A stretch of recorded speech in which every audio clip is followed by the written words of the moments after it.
There's a difference between being invited and being allowed. Ryder Hill rises above Delhi, New York. Old land, older grudges.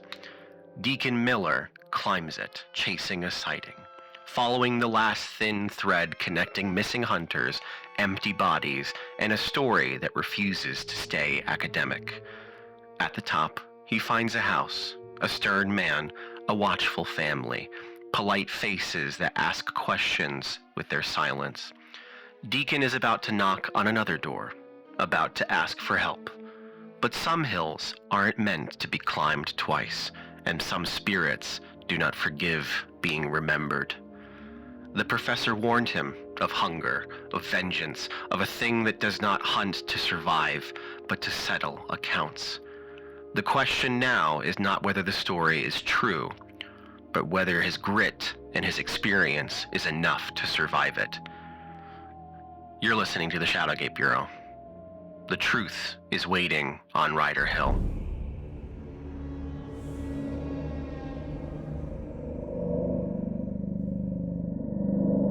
Thank you very much, Mr. Viable. Hey, you're very welcome. Now get the fuck off of my property. They get in the car, they turn off, and you see in the distance the boy waves at the cars going by. Yeah. You get in the Challenger, and Rod goes, "Oof, that was fucked." Yeah, that guy's a real... I mean, I'm not exactly a spot of sunshine by most people's standards, but... I mean, you did ask to talk to his kids after he said not to. That's very true, Yeah. but, I don't really give a shit. You want to talk to the other guy? Sure. Joe's a lot more nice. I'll say Okay. that. Good. From the short interactions that I have, he's a little bit more nice. I just want to make sure none of them have seen anything weird. I mean, if they've seen anything, he probably has. So Yeah. All right. Well, yeah, let's go talk to him.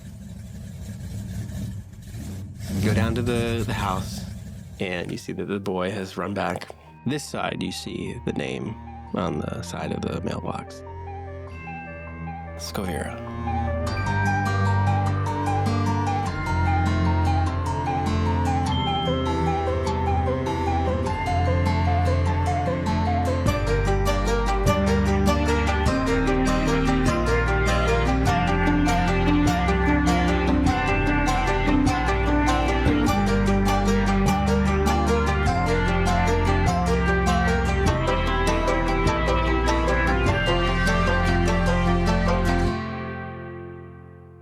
Oh. Skovira. And you look I love it. at my grandfather's house, Oh. where my uncle and dad are, No way. That's amazing. as my mom and her family drives away. No, what? What? Wait, actual what? What? Okay. Do we have time for this now, or should we Yes. get into it after? This is how my parents met. No way. So hang on. Your parents met because... My mom's family bought a vacation house. Yeah. And then my dad came up and saw my mom, and they would go out and No ride four-wheelers and way. things together. And yeah, So Viable is your is my mother's mom's maiden name? And you were talking to my grandfather, who I never met, but I heard was a bit of a dick. That's amazing. Oh, wow. I just met your granddad. Great. Yeah, we'll walk over, and I find the kid who is... My dad, Yeah, what's your dad's name? Chris. Chris Skovira. I'm Chris Skovira Jr. Oh, that's right. You're a junior. You told me that before. Yep. He's outside, and you see that Joe is standing outside. He's sitting. And Joe's your grandfather? Joe's my grandfather. He's sitting on the porch, and he's kind of working on some stuff, woodworking. He's probably building a little birdhouse, and you see in the distance they have goats and sheep and chickens and stuff like that. See the two kids are playing with the ball, and Awesome. one kind of loses focus and kind of gets hit. Ah, shit! Chris, the younger one, goes, Wave. "Hi." So I lost the ball for a second there. Were you talking to the Weibels? Did they do something wrong? No, nothing wrong at all. Actually, my name's, I'm Agent Miller. I'm actually here with the Environmental Protection Agency. Oh. And we're just investigating. One of the local professors wrote to us, told us about some potential environmental hazards. So nobody did anything wrong. We're just trying to get to the bottom of it is all. and wanted to ask, just kind of ask if you've heard anything odd, if wildlife have been acting strange in the area, anything out of the ordinary that has happened over the last couple of weeks that you can think of. Joe kind of pipes up and comes down and goes, "So you're with the EPA?" Yeah. Yeah. That's interesting. Hi, Joe Skovira. Joe, pleasure to meet you, Yeah. Joe. Deacon Miller. Yeah. What if I might ask, is Right. somebody else, did another agent stop by? Or? No, there's kids, they go up the road and they hop our fence and stuff like that. Yeah. You're talking about wildlife? Yeah. Wildlife, anything Who's acting peculiar? weird? I did notice. I was sitting, don't tell the Bibles, but I was on back of their property a couple of days ago, and sitting in a tree stand, Yeah. and this big monster buck came by, and I wasn't ready. Fell asleep, and tried to get my gun up, and it kind of dashed off without anyone. Huge, like baseball bats on this thing's head, just like this. Yeah. Just But aside from that, I mean, we have our sheep been acting up. Yeah. Yeah, it's How like so? every night around, like right as the sun goes down, they start getting all ornery. Okay. And he looks inside, and you can see there's a woman, very close cropped, blonde hair, kind of staring at you, just like really giving you the stink. Okay. The older brother has gone off to do something. And Chris is just like, yeah, I think we lost one of the sheep last night. It was like, it was bad. I don't know. And just like, it's all right, Chris. It's fine. These things happen, and we learn to deal with them. Was it attacked, you think, by something, some kind of No. predator? Foaming at the mouth. To be honest with you, I thought it was rabies, and I went and got it checked, and it wasn't. I Interesting. just chalked it up to Some kind of disease. something. All right. And is the animal? Did you put it down? Yeah, it's over there. Okay. I can go show you where you buried it if you want. Yeah. Yeah. It's all buried. Yeah. We were gonna burn it, but then my wife and you look inside and see this very stern looking Yeah. woman, and just the only way to burn it and Interesting. Okay. tell you she can be, real. Always you gotta listen to the missus. Happy wife, happy life. That's, well, I understand. I told her when I came back from Kingsville that I was going to make her count fly specks on the ceiling, and she hasn't let me forget that ever. Yeah. From Kingsfield? Kingsville. Kingsville. Where's that? Yeah. It's in Texas. Oh, wow. You came all the way up from Texas. Well, no, I was a servant. I was in the Navy. Army. Oh. Yeah. You look down at Chris and it's like, that's cool. Yeah. What'd you do? I served 2 tours in Vietnam. Oh. I was part of the Army Ranger Battalion out there. Chris gets really wide-eyed. Yeah. You see Joe goes like, oh. It was, Pretty cool. Well, I'd invite you aside for a beer, but you want to look at this sheep? Yeah. As much as I'd like, I try not to drink on the clock. So, but yeah, I mean, if it's not buried too deep, I suppose it'd be good to get a look at it. Yeah, sure. Catalog. So yeah, well, Goes behind, gets a shovel, puts it over his shoulder. All right, come here. I'll grab one with him and take off the coat and help him dig it up, I guess. Chris starts talking your ears off yeah. about the Army Rangers, what yeah. he did. I'll answer him. Talk about Rangers. And then at one point, Joe kind of looks up and goes like, Gotcha. I'll if I see the don't talk about it or don't encourage him, is that the message I'm getting? I'll be like, I'll kind of shift the conversation of towards it's not all it's cracked up to be. It's a lot of being uncomfortable. It's a lot of being wet and muddy and tired and beat down and and I'll kind of try to temper the romanticizing of war. No, you see that resonates with him, that you're actually being serious with him a lot. Yeah. And he kind of just nods and takes it in. You finally hit and he goes, all right, well, here it is. It's been wrapped in what looks to be like an old carpet. And it's been put in the ground. It's like, all right, well, I'm going to... Yeah, you don't need to... You want a drink or anything? Water? Water, yeah. That'd be great. Yeah, thank you. Thank you very much. You're welcome. Joe. Come on, Chris. And it brings him inside, and you see the other boy is kind of looking out the mirror and looking at you. It's older. Yeah. It's got kind of like a center part with right here, kind of like a little mustache. Oh, okay. And I'll take a look at the sheep. Open it up. You open up the carpet, and it's That's a dead carcass. Yeah. You look at the mouth area, and there is indeed some sort of like bubbling residue, kind of like it's wet around the muzzle of the animal. And it's crusted almost a little bit. Okay. What would you like to do? Any signs of the same decay or rot? Make an investigation check. Okay. 13. You go to open up the mouth, and you kind of use your little fingers, and you open it up a little bit. On the soft palate underneath where the creature like would eat, there is a puncture mark, and that puncture mark has a similar decay.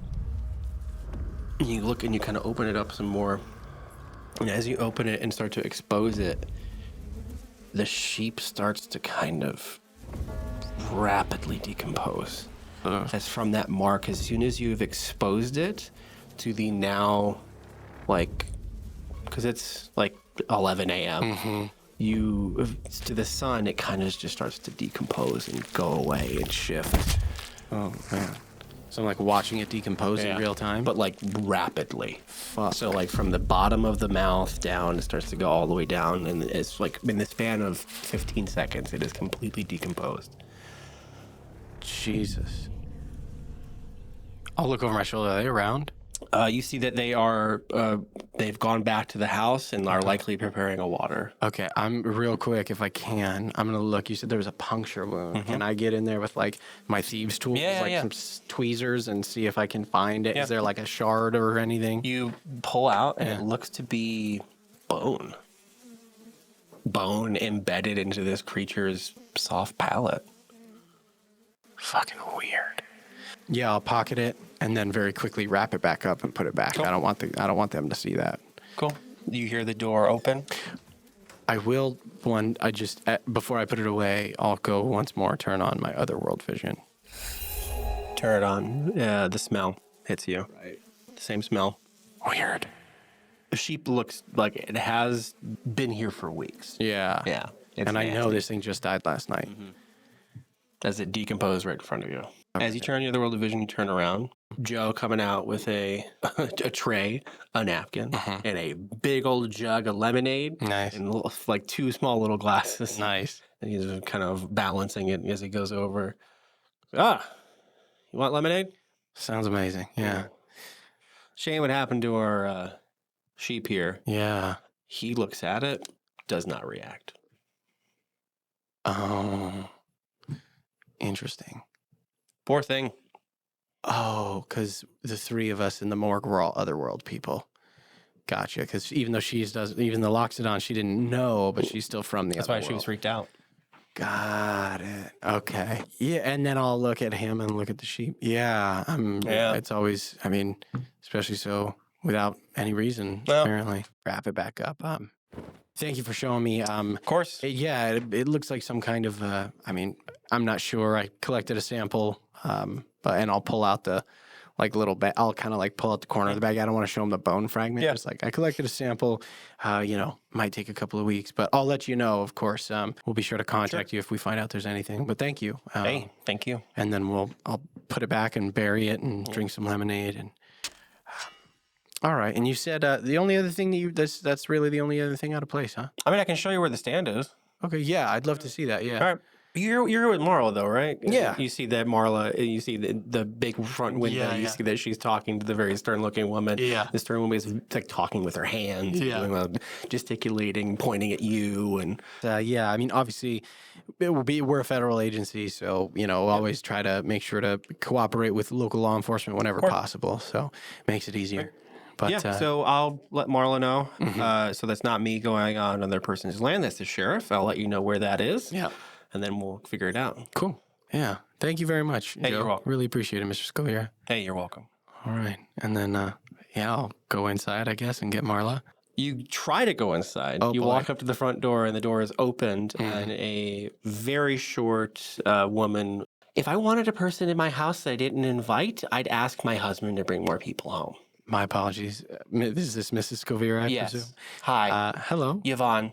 Yvonne. It's nice to meet you. I'm Deacon. My husband tells me you're with the government. That's right. And you're filling my son's head with ideas of going in the army, and you see that the Chris in the corner is just like, the older kid speaks up finally. Yeah. Says, Mom, They're fine. You know, listen, my mom is just very distrustful of people who like fill our ideas. We already lost my brother out in California now, and like I'm at the ag tech, and like she's just really distrustful, and she just wants to make sure. And Yvonne kind of stands there and just folds her arms, looks at you. I understand completely, Mrs. Skovira. I have no intention of filling your son's head with any ideas whatsoever. Good. Did you like the lemonade? I did. It was delicious. Thank Good. you. I made it with love. You have another son in California? Michael, yes. Michael. Oh, what's he doing out there? He's a radar technician. Understood. Okay. And one of the kids back up, radiologist, not radar technician. Well, I assume you want to keep your sons close to home. I have 3, and I want to keep the remaining 2 home. Right. Well, it's beautiful here. I'm sure there'll be plenty of opportunities here and plenty of reasons to stay. Thank you so much for the hospitality, Of course. Mrs. Skovira. And I'm still outside. Like, I don't try to go inside. I am just because. I'm just going to flip on my otherworld vision one more time with the whole family here. All of them are human. Okay, good. Really appreciate Marla kind of pipes up and says, we should get going. We should, yeah. There's something your husband wanted to show me, Mr. Skovira. Is it that damn cave again? Yeah, the cave. All right. Marla, here's the gate key. Here you are. She hands her the key. And she looks at you. She turns around, goes over to a counter, takes a paper plate with a napkin over it, and goes, this is for you. I'll take out my hand. It's 2 biscotti. I love it. I love the begrudging hospitality so much. I will take it, and I will say thank you very much. I don't imagine we'll be back by, but perhaps if we have any additional questions, and I'll give them my card. Feel free to call me if anything comes up.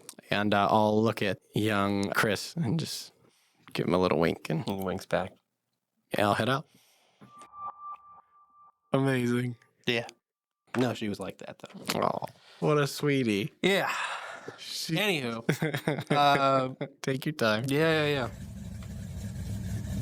You leave the house. You turn up the street. That gate, there is a little chain lock. All right, well, we can't take the beast here up there. You guys start hoofing it. She goes, all right, well, that's up the road right here. Looks to be we go, and you guys kind of go up, and she starts talking about, like, what this land used to be and everything, and used to all be federal land, and then it got partitioned out, and these people had been buying up little areas and making houses on this. Ryder Hill is a seasonal road. They had to divert kind of a lot of the rainfall because it just used to go out and cut out more of the road. Right. Because the cave is up on here on the right. I'm not gonna lie, I'm starting to get a weird feeling. I don't know, are you feeling anything? I'll like kind of examine my feelings a little, I suppose. Describe it to me. I don't know, like I shouldn't be here. Like I don't know. Interesting. It's just like you ever get like that taste in your mouth or you're about to throw up? Yeah. Like all the time right now. Like you passed that last rock wall and I was just like, oh. And you see all around you, there's nothing has changed. Yeah. Rock wall on either side. This looks to be like an old like logging trail almost. Yeah. And you see that the trees here, 20, 25 feet tall on either side in rows as they've been cut out to make fields. And see one big field ahead of you full of hay. And You want to hang back? yeah, maybe. Okay. And she's like, hold on a second. She starts taking the steps towards. And she's like, oh, yeah. And fights back, throwing up. She's like, oof. All right, yeah, I gotta go back to the car. And she throws up. Oh, I'm so sorry. And I don't feel anything. I don't feel shit. Weird. Yeah, you're good. Go hang back. Oh, God. Did you, like, pick up something there? What the hell happened? No, I didn't need anything. Oh. Did you? I mean, I had some of those biscotti. The lemonade was really good. Lemonade was quite tasty. I drank the lemonade. Did I eat the biscotti? I don't think I did. Huh. I'm gonna do something silly. Sure. I am gonna walk up to her and I'm gonna put my hand on her and I'm gonna use 5 lay on hands points to try to cure poison. Okay. Wispy light blue, kind of like a mist almost. Oh. That like rises from my hands. Nice. So it's just like and it's very faint, like just like. You use 5 points of your lay on hands Uh-huh. to attempt to clear a disease or poison. Uh-huh. Something's supposed to happen. If you were poisoned, yeah. I don't feel like the poison Or just feels sick. diseased. All right, well, hang back. And it gets worse the closer you get? Yeah. Okay. Yeah, well, whatever it is you're feeling, I don't feel it, so. I don't know, did you pick up something there? Did you grab something? Did you do something? Did you eat something? And I'll take out the bone fragment that I have, and I'll give it to her. As soon as it leaves your grasp and you give it to her, you immediately feel like you have to throw up. Oof. Okay.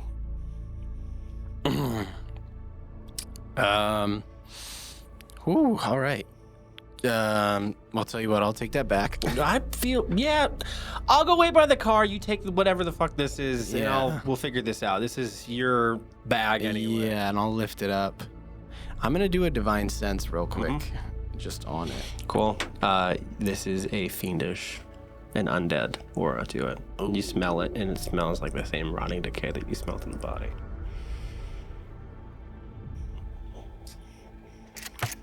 I'm gonna pull out my shotgun Okay. as I walk Yep. forward. Yeah, I'm gonna unholster the shotgun and I'll like subconsciously, Deacon just kind of starts like opening and closing his hand. Like I just start opening and closing my hand, and like I summon my blade, and then I dismiss it, and I summon it, and I dismiss it. Okay. Keep kind of doing that a couple of times, just feel the weight of it hit my hand, and then stop. You go up the road. Yeah. You see that there's an area where it kind of dips down. Like the road dips down, the surrounding areas dip down, and you see that there's a small area where the rock wall has broken.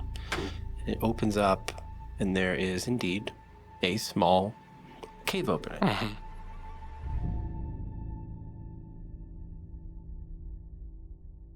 The cave opening is about 15 feet wide by 10 feet tall, and it goes into the ground. So it's below ground level. Oh, It's a dip. gotcha.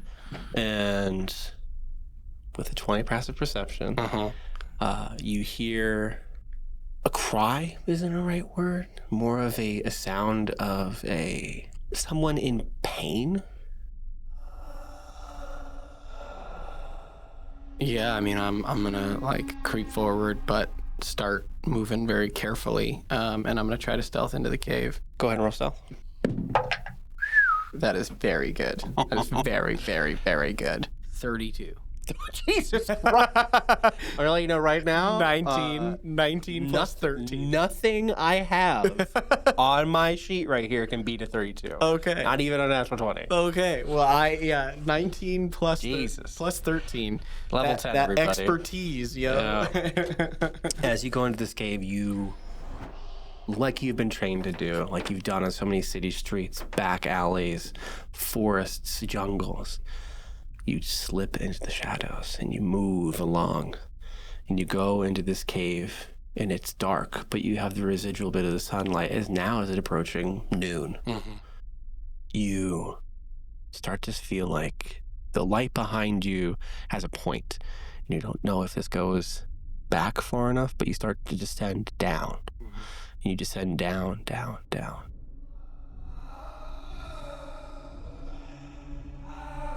It's dim in here. It's not completely dark. It would be dim light, as it were. 25 feet in front of you, at about a 20% incline down, there is a just area of viscera and blood that has been spattered about. This cave area, you see that it's wet. There is a creature. Backbones exposed, with fur growing, antlers sprouting from the head as a face starts to turn around and hasn't locked eyes with you, hasn't seen you yet, but you see half skin sloughed off on one side, half still there on the other, fur breaching through camouflage shirt. Oh. And it's just crying out in pain. Oof. It doesn't see me. Doesn't see you yet. Okay, DM. Yes, sir, player. In my experience, if something's this far gone, what are the chances that it would come back? Based off of what you've seen, slim to none. Slim to none. And once this thing finishes this transformation, So that normally like things are cursed and you can lift the curse. Like you don't know what's gonna happen, and like keeping this guy alive when you know he's killed. Yeah, and there's like viscera and everything There's all over. blood everywhere, like bodies, rib cages of various like animals, and then you see, indeed, in the corner with your 20 pounds of perception, are 2 more bodies covered in camo, just strewn about. Oof. I'm gonna roll once. It's a nat 20. It's easier. That's an 8. Very cool. I'll just like look at it and then I'll summon the knife and I'm gonna run at it. And It is surprised. okay. Oh boy. Yep. Okay. Have advantage on the attack roll. Yes, you do. All right. Come on, baby. 17. 17 hits. Oh, okay. Good. Okay. Good. I'm gonna do a first level smite. Okay, it is considered undead. Oh. Okay. This is gonna hurt. This is gonna hurt a lot. 18 points of psychic damage from the psychic blades. 15 points of radiant damage from the smite, as I'm going to spend a first level spell slot to smite him. Cool. That's your first attack? That's my first attack. My second attack, no longer at advantage. Nope. 18 to hit. 18 hits. I have 9 points of psychic damage. Okay. And then I'm going to back away from it. Okay. I will take the op attack. Okay. It is going to attempt to bite you. Okay. As it goes away, it rears up, and you see now that you're close to it. Yeah. The half part of the face that is pulled off, the bones have started to grow out, and you see where would be a sort of deer-like head, where the front kind of comes up where the snout is, has been broken off. Lunges at you, you dodge out of the way. And then I'm gonna back away and I'm gonna try to find something to hide behind. Okay, you just go out, start running outside. You have a 30 feet of movement? 30 feet of movement. Cool. Yeah, go ahead and try and hide. What do you got? That's a 16 on the dice, Jesus. plus 13 for a 29. It cannot hear you. Okay. However, it is its turn. The Wendigo is sloughed over and has taken damage. Wow. It looks around and just goes into a full sprint trying to run after you. Now it's going to try and find you. There's a 6. It runs out of the cave. It runs past you. You have the option to take an opportunity attack if you want to. Yeah, I'll take it. I'm not going to let this thing out of here. So, at advantage because I'm hidden, right? Yep. Okay. 17 on the dice. 17 hits. As it runs past me, like it's running down on all fours, I just like, from the dark, just like my hand just like swipes out really quick and just like takes it through the neck, but it's psychic damage, so like its eyes just kind of like smoke just a tiny bit and then it just falls. And dies. The side of the face that has not become bone closes its eyes, and you see that there's a little bit of peace in this death. And then I'm gonna look for identification, like anything that it has on its clothes, like wallet. You reach in the back pocket. Yeah. It's nasty. The skin is soft and gross, and you open up the back pockets and you pull out a wallet, open it up, and it's a man, 32. Cool. His name is Sam Reed. He's from Brockport. Okay. Long Island. Sam Reed. You go and he's got a club membership card, Diners Club card, a couple other like business cards. It looks like he was a construction worker. Yeah, I'll take any relevant information, and this is the kind of thing that like the Bureau probably has like a cleanup team for, right? So I can like, this is where the body's at, go get it. Like, okay. I don't have to do all that. So I'll take the identification. Curiously enough, you look at all these bodies and none of them are decaying. None of them are rotten. No. Mm-hmm. Then you look over at the 2 bodies of the 2 other hunters, and you... Yeah. Oh, yeah. I'm going to go investigate them. 2 other people from downstate. Pull up their information, pocket it, save it for later. There's cows, there's sheep, a lot of deer, a lot of rabbits. Yeah. And they're all in stages of like half eating. Yeah. And you don't understand why. Like normally when a beast clears something, they clear it and they dunk it. Yeah. This is like half. This is half eaten. That's half eaten. That's got like a chunk out of it eaten. And none of them, the original body was missing all of its organs and had that decay on it. Huh. I'm gonna look around. Are there any other tracks or anything like that in this area? You look around in the cave and there are a bunch of tracks. Go ahead and give me a survival check. There's a number of tracks here. 18. 18. You notice that there are, and indeed, like it is shifting between like clearly someone who was human walked in here. Then like it gets a little weird. There's like a half, like a boot with like a hoof, and you kind of look over at the Wendigo, like, oh, Wendigo. And then you look at like, there's another set of footprints in here that don't match the first. Yeah. This one like is running or has like been running a bit. This one is more like closely paced, kind of like walking in, and it's a different shoe. It's like a loafer, and it goes into the center of it, and then it just goes right back out. And it looks like it's done a few times. Like it's done a couple laps in here. Do you go back outside to follow it, or do you? I'm gonna very quickly try to look deeper into the cave. Is there any other additional? It is just this one big area, and it looks like it kind of just went down in an area. There's no like light coming in, and you're having to like pull out your flashlight and investigate. Loafers. Hello, guten Tag, nice to meet you. It came after the hunter's moon, and if there was a hunter who took too much, they turned into something. Fuck. I run. Yeah, I run out. As soon as you get to the front of the cave mat, there is an old German man standing there. I like skid to a stop. You were very generous in sharing the secrets of the other world with me, Deacon Miller. The professor. Thank you for using that, even though it is not true. So have you come to dispatch the spirit that has been here this whole time? Of course you made him the bad guy. You made him not the bad guy at first, so I wouldn't know who's the bad guy. God damn it! You? Yes. I'll divine sense. Divine Sense has this ability, and you kind of open up those eyes that you said, the irises, and you're blinded for a moment. Oh, fuck. Fiend, undead, fae, celestial as well. The fuck? Are you using your little sensibilities to look at me? What the fuck are you? Would you like to see? First, do you accept my challenge? What is your challenge? Oh, I'll show you.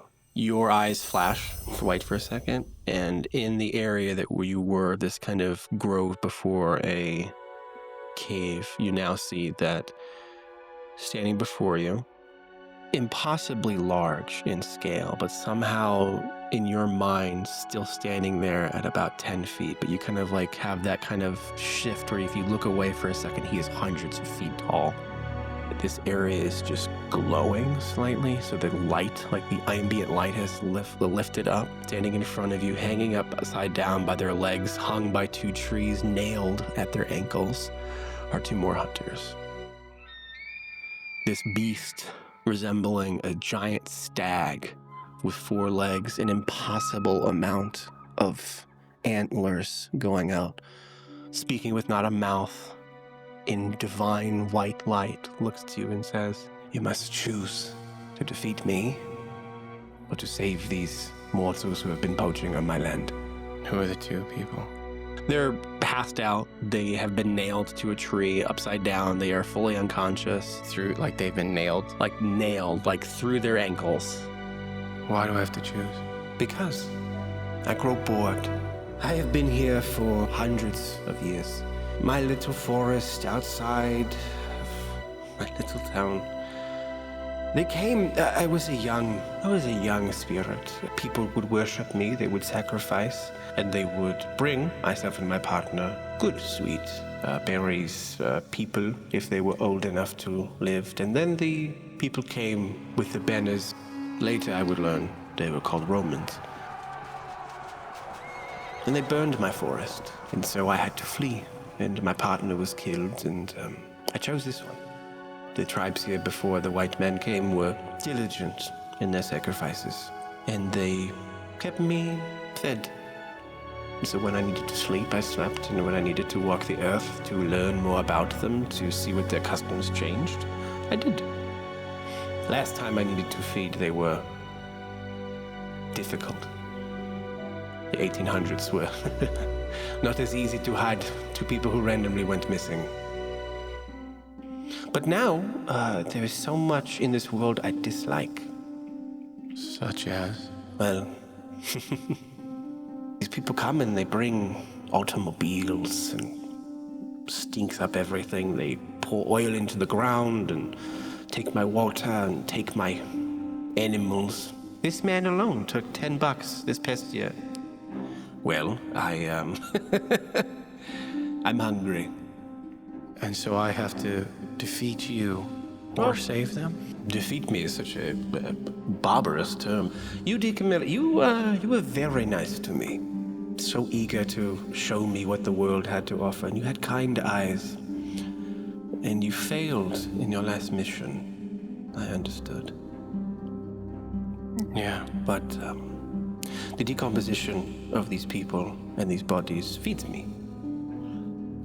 The Skoviras are nice people, but their sheep, they did not keep them in a paddock, and this one wandered, and so I had to examine on them, and, I was a little hungry for a snack, and I remember back in the days when I would have mutton, and it was delicious.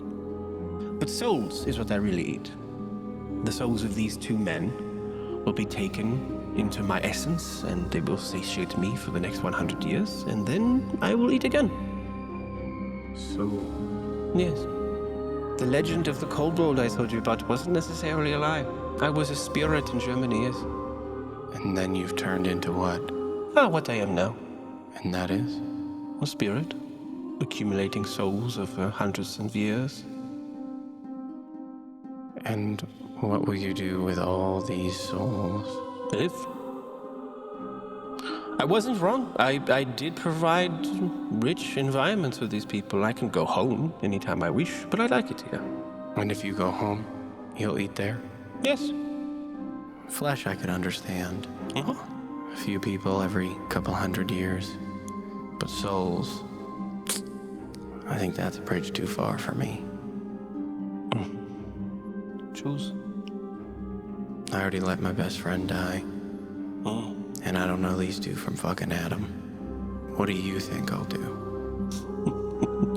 Foolishly throw your mortal life away in the pursuit of something greater than yourself. Maybe it's not so foolish. What do you mean? Is it really foolish to throw my life away in the pursuit of something greater? You know only yourself. I've lived amongst these people, and I can tell you that they have no desire to do anything greater for themselves. They seek to only better themselves, to get a better meal, a better house, a better car, more land to exist, to have their lines of DNA sprout throughout the world and consume and consume and consume. I am a balance, and I only take so little. So you would put me down? I'm having a hard time understanding how things are better with you here. Well, if you can't understand, then maybe I should show you. Would you like to go for a walk? These men will not expire so quickly as to not go on a little jaunt. Sure. The spirit shrinks into the size of a stag and darkens for a bit.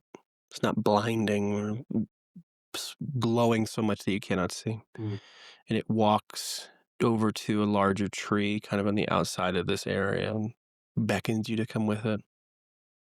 The tree starts to open. Just cracks, opens up, and you see inside a glowing green light. And it jumps through into this tree. Do you follow it? Yeah.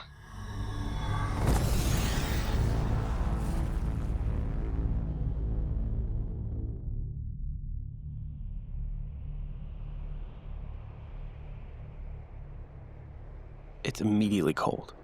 And thank God you're wearing a jacket. You're at this open area. You look down and there's this large valley and you are thousands of feet in the air. And it is freezing cold because you are so high on a mountain. And you look around you very quickly, that kind of head in a swivel vibe. And as the stag is staying next to you, you see a bunch of small little trees. So small they cannot grow in this high elevation. And the creature speaks to you as, "This is my home. Where are we? The Alps in Germany. You see behind you there is one solitary tree that has grown, and it is huge. Trunk is about 5 foot wide, and you look up and it's this barren tree. It's alive, but it does not have life around it to sustain it. It has taken all of the nutrients to grow and grow and grow and cannot grow anymore and looks to be almost dead. That tree would be a euphemism for the human population. Nature did not plant this tree, some young idiot did. When he turned and couldn't get this, and he motions with a hoof over to these small little areas of flowers, small, white, and they look like they're like dusted in snow. Do you know what that is? I'm surprised you haven't watched any Disney movies recently. That is Edelweiss. Hunters would come up and they would pick the flower for the person they loved. It was a show of great significance. One of your kind planted this tree here, and instead of coming here and taking a flower, they would bring water and water it, and if the nutrients were needed, fertilizer and such, and they grew this tree in defiance of nature and everything about it. And they did that for so many generations. This tree grew, and if they had just left it alone, it wouldn't have died. Do you understand? Not yet. All right. So they kept feeding it? They kept feeding the tree. Bare bones. About to die. So it grew too much? Yes. In an environment it did not mean to exist in. And this is some metaphor for us? In a way.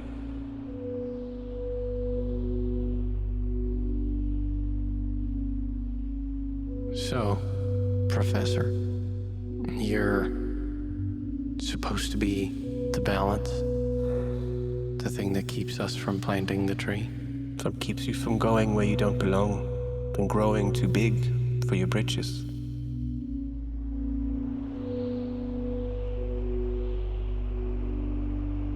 Two men is all I ask of you, Deacon Miller. And then you go back to bed? For 100 years. Or we could go back to the grove and fight. Pass this problem on to someone else. Do you have a soul, Professor? Are you a soul? I've thought about it over the years. And he looks down over the vast German valley. I was worshipped once. I shan't be worshipped anymore. I mean, not any of the people who were worship me anymore. And the American populace doesn't worship me. And my powers are waning. I can only affect so much, but a soul, I think not. When I am over and done with, I will merely divulge my energy back into whatever the world is. Why do you care? I don't know. Lives is one thing, but a soul... See, that's my sticking point. All right. Oh, God, I'm like, fuck it. I don't know, man. This dude's making a lot of sense. Shit! Oh, if it was just the lives.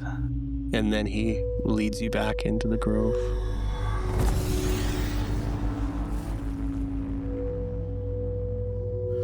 The tree closes behind you. All right, I let you live, let's say. So what, every 100 years you pop out, kill a few hunters, and that's supposed to stop them? Not just hunters. I mean, I'd like to change it up a bit. But, you know, these people were poaching on my land, and so I taught them a lesson. Sam Reed was a very good disciple, let me tell you. He begged for his life, and so I gave it to him. Yeah, it didn't look like much of a life to... He wanted to take so much, I just gave him more of what he wanted. And you're different. How? It is not lost on me that you are a man of faith and a man of conviction. I think back to Jim. In this moment, you're in a flashback to a time right outside of basic. You're at a bar off base, or to completing basic, and Jim kind of looks at you and goes, "Fuck, man, that's a tough question. If we have souls, I don't know. I know one thing though. good can always be good, bad can always be bad, but sometimes you find the good in the bad and the bad in good. Sorry, I'm hammered. I know, Jim. And I'll put my hand on his shoulder. I'm just saying the Sharks are gonna go all the way this year. Yeah, maybe. And then I'll think about my dad and my brother and my mom. Maybe you're right. Maybe we're the tree.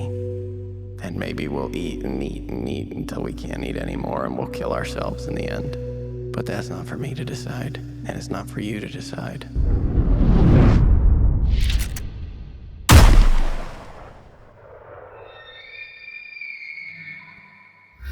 I'm going to use my action to cast Protection from Evil and Good on myself. Okay. And then I'm going to bonus action hide. What are we in? Like, are we in like a In a grove, yeah. yeah. It is noon. Oh shit! You'll do it at disadvantage. No, that's I'll say. fair. Even at disadvantage, it's a 13 plus 13 for a 26. Jesus Christ. You go and hide. Yeah. So stupid of you not to take the advantage for the first round, but I mean, you're merely human. I'm going to need you to make a Constitution saving throw, as from your hiding spot you feel light start to engulf and come around you and go about your body, and shines a bright light onto you, burning you with radiant light. 17? 17 will fail. Oh no! You take 35 points of radiant damage and are blinded. Protection from Evil and Good is gone. This could have been easy, Deacon Miller. He sees you, you are not hidden. Bonus action hide first. It's only a 15. 15 won't do it. Yeah. And then, so I just got to come around the tree. I'm going to point the gun first and 12. So that's 8d12. Jesus Christ. And I have to roll, right? To hit him. Yeah. 18 on the dice. 18 on the dice. Plus 9. That hits. 56. 56. You blast this thing. A gun. So foolish. And chunks of it come off. Right, because it thinks, Yeah. And it screams, ah! Courtesy of the Bureau, dickhead. Bureau, what is this? I guess I'll close the distance. Okay. And yeah, I'm going to hit him. Okay, go for it. With my knife. 13 plus 9, 20 something? 20, yeah, that'll hit. Okay, and then I'm going to burn a second level Divine Smite. Woo! 23 Radiant, 9 Psychic. You see that the radiant damage is still doing damage, but it is not as effective. Yeah. Oh, he's resistant because he's a primal spirit. I tried to bonus action hide, so I can't reload my gun. That's all I got. Ooh. All right, this might be it for old Deacon Miller, man. The spirit looks down at you. Its form shifts for a moment from a massive stag figure. All of the antlers go back, and it transforms into a boar. And you see that the boar is missing a piece of its side. This could have been easy, Deacon Miller. And it charges forward. Does a 23 hit you? It does. Cool. Hits. 20 points of radiant damage and 10 points of bludgeoning damage. This creature kind of starts to shift again from a boar shape back into the stag, and the stag is healed. Oh no, he regenerates. Bonus action, reload my gun. 42. Right in the face.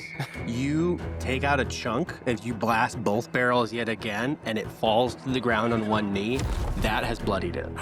If I move, I'll get it. I'll get hit then, huh? Take an op attack? Okay, then yeah, I'm just gonna try to hit him with my offhand, my psychic knife. 15 points of radiant damage. 15. Yeah. 11 points of psychic damage. So the 15 radiant is halved. You see this creature's aura starts to dim slightly. Things could have been. You are a red bastard, Deacon Miller. A swelling of energy is going to appear in its body and is going to cast a spell. It heals itself for a massive amount of hit points. Hey, all right. Okay. And it is now your turn, and it growls at you, reconstituted. God, what do I do? Man, this is tough. I am going to, I'm going to bonus action reload. And you've been here before. You've faced very tough odds, and you reload your gun. You're bloody. You're burnt. I'm fucked up. You're fucked I'm up. fucked up. You feel in your heart of hearts that everyone in your life and everyone in your bureau days are with you. That's fucking weird. All those people died. You watched an incursion event unlike we've ever seen. You stopped it. You lost your team, even if they're not here. 46 points of damage. You are blasting chunks off of this spirit, and it is swearing at you. You've gotten so close and yet so far away, Deacon. I remember you when they tell stories of this day. The blinding light starts to turn into fire, and fire erupts from its floor. As the fire starts to consume you, I'm gonna tell you right now, how many hit points you got? 14. Okay. I'm gonna roll. As the firestorm goes off, the swirling bit of fire surrounds it. You have a moment. In this moment, this little sliver of primal spiritness, and you feel all the lives that you've helped to save and the thousands of people that now live because of you. In this moment, in this small, sleepy town of upstate New York, as the ring of fire that circles starts to burn at your flesh and burn at your body, you hear a voice in the back of your head. Really? Fucking fire? I need you to roll a divine intervention. What? As Jim speaks to you in your mind, you don't go out like that. You're a little bitch. that So all right? roll, and if you get under 10, you will receive the benefits of a long rest. Go ahead. You're shitting me. It's 0, 0, 0. Did I just roll 100? No. Look. Because that one has 20, 30, 40. Okay. So I rolled a 10 and a 0. I rolled a 1? Did I roll a 1? Are you fucking kidding me, dude? Did I roll a 1? Put your fucking dice back. Did I roll a 1? Yes. No way! What? What? That's what that means? That's what that means? Hey, bud. Years ago, in the small town of Rockport, Massachusetts, a small community in the north of Boston, your buddy Jim Patterson spits in his hand as you spit in yours, and he clasps it. In a drunken night of you on your first day of basic, he whispers to you, I mean, if this is like a fucking thing where I have to come back and save you, you know I'll be there. As you feel Jim's soul pass on into whatever awaits you into the next life, the fire passes through you, and you are awoken with full hit points, a full list of spells, as Jim whispers in your ear, go get him, fuckhead.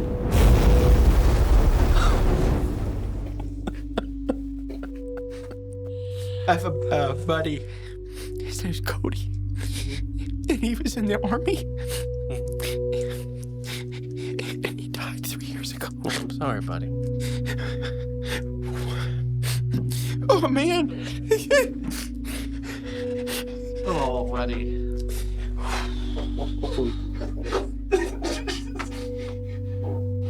And that's exactly what he would have said. Go get a fuckhead. Thanks, pal. Oh, man. Oh, Jesus. Yeah. Well, we've both cried now. Oh, man. Oh, man. Okay. So I just it just washes over Full rest. and everything comes back. Uh-huh. Oh my god. Oh my god, I thought I was gonna die. Oh man. I mean, you would have if you didn't roll a fucking 1. Oh my god. Okay. So the fire washes over me. As the creature looks at you and goes, what is this? That's my friend. I'm going to write a number Okay. on this fresh sheet of paper. Okay. And that number is what you have to beat. Okay. Do you see that? I do. That's You fucked see up. that, right? That's real fucked up, man. I rolled 27. I think I rolled a 10, a 10, a 5, and a 2. I just rolled an 11, a 12, an 11, and a 2. So that is 63 points of damage. How does it happen? I raised the shotgun, and I pointed at this thing. I say his name was Jim Patterson, and he was my best friend. The light from the stag dissipates into nothingness. The world goes back to its glow. In the grove, there are two figures still nailed and upside down to the tree as one of them stirs. Sprinting up the street, hearing gunshots, you see a dwarf with sideburns and a sheriff's outfit, gun drawn, looking at you. You shooting up here? Yeah. Did you win? Yeah, we won. Puts it back in her holster. Ah, shit. I'm gonna go get these two guys down. You go take a break. Yeah, all right. In the convening day or so, you call in to the ShadowGate Bureau. You get all these people's, whether they're bodies or hurt, identified, healed. You have to reveal to the town that the professor is taking a leave of absence indefinitely. The co-owner of Good Sheep Food, you realize, has been ensorcelled for years. And they walk up and they tell a tale about how elderly German man came to town one day and then told them that they were their husband, and if they said anything, they would die. And what does Deacon Miller do? I take the few days to just do all the necessary stuff, and I get in my car and I light a cigarette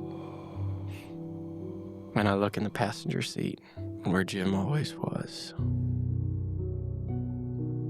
I put it on the seat and I say, "Thanks, pal." And I drive back to Manhattan. You drive back through Downville, back in 17, to the Manhattan branch of the ShadowGate Bureau, where the legend of Deacon Miller, the man who was supposed to take a vacation, take an easy layup, and he almost died, grows and will continue to grow. And you know the cadence. That is what we'll wrap up for this. Thank you so much, Seth. God. I can't fucking believe you did What? What the fuck? What? What the fuck? What? No, dude. I've never in my life had that happen before. Dude, thanks for having me. Of course. This was beautiful. Man, I want to thank everybody involved with this, but I want to first dedicate this episode and this entire series to my dad. We lost my dad in June of this past year. One of the greatest things that I was able to do before he passed was show him some of this episode and some of what we were doing with it, and I think he would have been very happy with it. With that, I want to thank all of our team members, all of our artists, and my family for not only playing a role in this episode, but supporting me through this and getting this creative endeavor out into the world. We're going to go back to some AIDA content after this. In the next 2 weeks, you'll see an announcement on our socials about what we got coming out next. But thank you supremely for allowing me to tell this story. I started it before we began to lose my father, and it was nice to kind of wrap it up here at the end after he has passed. So I want to say thanks, Dad, and thanks to you.